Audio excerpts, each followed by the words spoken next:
বহুতে প্ৰায় সুধি থাকে বোলে DLEDৰ এণ্ট্ৰেঞ্চৰ কাৰণে কোনখন বুক ফ'ল' কৰিলে ভাল বা কেনেকুৱা ধৰণৰ গাইড বুক ল'লে ভাল। কিন্তু মই আপোনালোকক জনাই দিওঁ, আপোনালোকে কোনো ধৰণৰ গাইড বুক লোৱাৰ প্ৰয়োজন নাই। যিবোৰ NCERT কিতাপ থাকে আপোনালোকে 7, 8, 9, 10ৰ কিতাপ আনিব পাৰে আৰু কিতাপবোৰ আপোনালোকে ডিটেইল পঢ়ক। আৰু দেখা যায় বেছিভাগ কুৱেশ্যন সেই 8, 9, 10ৰ পৰা আহে আৰু 7ৰ পৰাও আহে বাৰু। গতিকে আপোনালোকে সেই 7, 8, 9, 10ৰ কিতাপবোৰ পঢ়া ষ্টাৰ্ট কৰক। তাৰ পৰাই এণ্ট্ৰেঞ্চৰ পেপাৰখন প্ৰায় অহা দেখা যায়। গতিকে মই ভাবিছোঁ যে মই সেই 8, 9, 10ৰে কিতাপবোৰৰ পৰা আপোনালোকলৈ নোটছ লৈ আহিম। গতিকে আজিও মই তেনেকৈ ক্লাছ 8ৰ বুকখন যিখন NCERTৰ বুক হয় তাৰ পৰাই মই কেইটামান কুৱেশ্যন ডিছকাছ কৰিম। গতিকে আপোনালোকেও পঢ়ক, কিতাপখিনি ডিটেইল পঢ়ক, তেতিয়া তাৰ পৰা বহুতখিনি সুবিধা হ'ব আপোনালোকৰ। গতিকে আহকচোন অলপ পলম নকৰি ভিডিঅ'টো আৰম্ভ কৰোঁ। প্ৰথমটো কুৱেশ্যন, কামৰূপত যিসকলে শাসন কৰিছিলে তেওঁলোকক একাদিক্ৰমে সজাবলৈ আহিব পাৰে। গতিকে মই এইখিনি সজাই দেখাই দিছোঁ। প্ৰথমে মহিৰংগ দানৱ, শতকাসুৰ, সম্বৰাসুৰ, ৰত্নাসুৰ, ঘটকাসুৰ, তেওঁলোকে কামৰূপৰ ৰজা হয়। গতিকে তাত খেলি মেলিকৈ দিব পাৰে, আপোনালোকে এইখিনি চাই ল'ব, তাত সজাবলৈ আহিব পাৰে। দ্বিতীয়টো প্ৰশ্ন হৈছে ভগদত্তই তেওঁৰ জীয়ৰী ভানুমতীক কালৈ বিয়া দিছিল।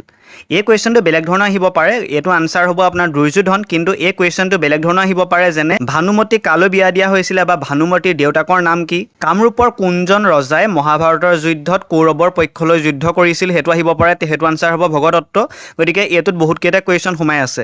আৰু এটা কুৱেশ্যন হ'ব পাৰে যে গুৱাহাটীৰ দীঘলী পুখুৰী কোনে খন্দাইছিল, সেইটো এটা প্ৰশ্ন হ'ব পাৰে। সেইটো হ'ব ভগদত্তই তেওঁৰ জীয়ৰী ভানুমতীৰ স্বয়ম্বৰ সময়ত খন্দাইছিলে দীঘলী পুখুৰী, যিটো গুৱাহাটীত আছে। পাছৰটো প্ৰশ্ন হৈছে ৰাজতৰংগিনী কোনে লিখিছিল। এইটো এটা ইম্পৰ্টেণ্ট কুৱেশ্যন হয়। এইটো হ'ব কলহনে লিখিছিলে। নেক্সট কুৱেশ্যনটো হৈছে কাশ্মীৰৰ কোনজন ৰজা কামৰূপৰ ৰাজকুমাৰী অমৃতপ্ৰভাৰ স্বয়ম্বৰলৈ আহিছিলে। এইটো বহুত ইম্পৰ্টেণ্ট কুৱেশ্যন হয়। এইটো হৈছে মেঘবাহন। বৰ্মন বংশৰ প্ৰতিষ্ঠাতা কোন আৰু বৰ্মন বংশৰ শেষৰ ৰজাজন আহিব পাৰে। বৰ্মন বংশৰ প্ৰথমজন ৰজা হৈছে পুষ্য বৰ্মন আৰু শেষৰজন ৰজা হৈছে ভাস্কৰ বৰ্মন। ভাস্কৰ বৰ্মনক কুমাৰ ৰজা বুলিও কোৱা হয়। তেওঁ অবিবাহিত আছিল বাবে তেওঁ কুমাৰ ৰজা বুলি কোৱা হয়। আৰু তেওঁৰ দিনতেই হিউৱেন চাং আহিছিলে অসমলৈ, সেইটো এটা ইম্পৰ্টেণ্ট কুৱেশ্যন হয়। আৰু ভাস্কৰ বৰ্মনৰ হৰ্ষবৰ্ধনৰ লগতো এটা ভাল সম্পৰ্ক আছিলে। শালস্তম্ভ বংশক কোনে প্ৰতিষ্ঠা কৰিছিলে আৰু শেষৰ ৰজাজন আহিব পাৰে।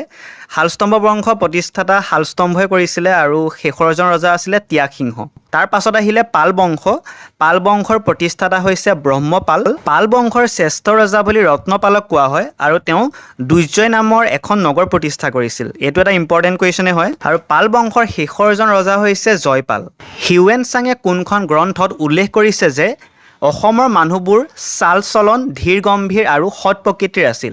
এই উত্তৰটো হ'ব CUK গ্ৰন্থত। বৰ্মন বংশৰ শ্ৰেষ্ঠ ৰজা কুমাৰ ভাস্কৰ বৰ্মনৰ নামেৰে বৰ্তমান কোনখন জিলাত কুমাৰ ভাস্কৰ বৰ্মা সংস্কৃত আৰু পুৰাতন অধ্যয়ন বিশ্ববিদ্যালয় স্থাপন কৰা হৈছে। এইটো হৈছে নলবাৰী জিলাত 2011 চনত স্থাপিত কৰা হৈছে।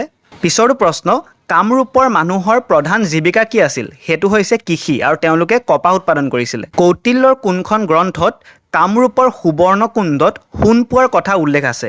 এইটোৰ উত্তৰ হৈছে অৰ্থশাস্ত্ৰ। এইটো বহুত ইম্পৰ্টেণ্ট কুৱেশ্যন হয়। কৌটিল্যৰ অৰ্থশাস্ত্ৰ, এইটো গতিকে মনত ৰাখিব আপোনালোকে। ভাৰতত তুৰ্কী সাম্ৰাজ্যৰ প্ৰথমজন চুলতান কোন আছিল আৰু তেওঁৰ সেনাপতিৰ নাম কি আছিল।